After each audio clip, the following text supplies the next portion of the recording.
बिस्मिल्लाहिर्रहमानिर्रहीम। इससे पहली वीडियो के अंदर मैंने आपको 72 पोलिंग स्टेशन का रिज़ल्ट बताया था। अभी मैं आपको 79 पोलिंग स्टेशन का रिज़ल्ट बताऊंगा।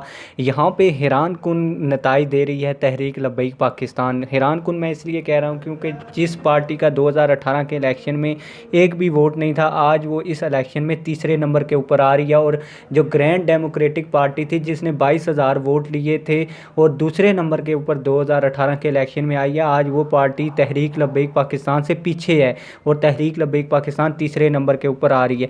तो आगे चल के मैं आपको वीडियो के अंदर बताता हूं कि किस पार्टी के कितने कितने वोट हो गए हैं 79 पोलिंग स्टेशन के रिज़ल्ट के मुताबिक। लेकिन वीडियो शुरू करने से पहले आप लोगों से एक रिक्वेस्ट है कि आप हमारे चैनल को ज़रूर सब्सक्राइब करें और बेल नोटिफिकेशन को भी ऑन करें। 75% लोग हमारी वीडियोज़ को देखते हैं लेकिन चैनल को सब्सक्राइब भी नहीं करते, वीडियो को भी नहीं लाइक करते और कमेंट सेक्शन में अपनी राय का इजहार नहीं करते। कमेंट्स में अपनी राय का ज़रूर इजहार करें क्योंकि आपकी राय से हमें मोटिवेशन मिलती है।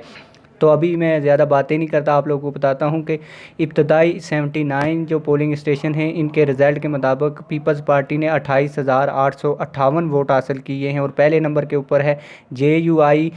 कितनी जमातों का ये अलाइंस है और इकट्ठा होकर इलेक्शन लड़ रहा है और इसके 3,852 वोट हैं। और TLP अकेले इस इलेक्शन में कॉन्टेस्ट कर रही है। और ये भी यहाँ पे आप लोगों को बता दूं कि तहरीक लब्बैक पाकिस्तान को इलेक्शन कैंपेन करने का मौका नहीं मिला क्योंकि तहरीक लब्बैक पाकिस्तान के ज़्यादातर कारकुनान गिरफ़्तार थे। इसके अलावा तहरीक लब्बैक पाकिस्तान के जो इलेक्शन में हिस्सा ले रहे हैं कैंडिडेट पीर जान मोहम्मद सरहंदी साहब भी काफ़ी दिन इलेक्शन में रहे हैं और उन्होंने 5-6 दिन इलेक्शन कैंपेन की है। तो उन्होंने उनके तीसरे नंबर के ऊपर वोट हैं 13,336। ये वोट्स आपको मेरी स्क्रीन के ऊपर भी नज़र आ रहे होंगे। उम्मीद करता हूँ आप लोगों को वीडियो पसंद आई होगी। अगर वीडियो पसंद आई है तो वीडियो को ज़रूर लाइक करें। मिलते हैं किसी और वीडियो में। वस्सलाम।